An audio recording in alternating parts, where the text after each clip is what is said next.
on the red carpet with Dr. Chavis. He is the president of the National Newspaper Publishers Association. Thank you for speaking with Houston Style today. You guys just celebrated 75 years? 75 years, and we're here to celebrate 25 years of Houston Style. That's right. Now tell us the connection that you have with Houston Style Magazine. Well, Houston Style Magazine is one of our member publishers of the National Newspaper Publishers Association. I'm so proud of Francis Page. He's one of the leaders of the industry, not just in Houston, but all across America and throughout the world. That is so amazing. And now, what are you looking forward to seeing tonight? We have a lot of good things.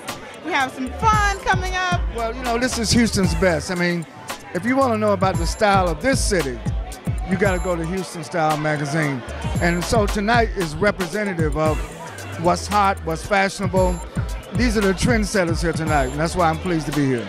Now, you know what? Because we have history here, okay, I really want to talk about what does it mean to be minorities in publishing. Well, you know, my background is civil rights. We fought hard for 50 years to open up opportunities for minorities to participate in all sectors of American society. Publishing is very important because it affects the mindset of the way people think, the lifestyle, and certainly here in Houston, there seems to be a greater diversity. I think the rest of the nation could learn something from Houston, Texas, about the importance of diversity, the importance of inclusion, and certainly at the top of the list is the Houston Style Magazine. Ladies and gentlemen, Dr. Chavis, thank you so much for speaking with Houston Style Magazine. Let's wish them a happy anniversary.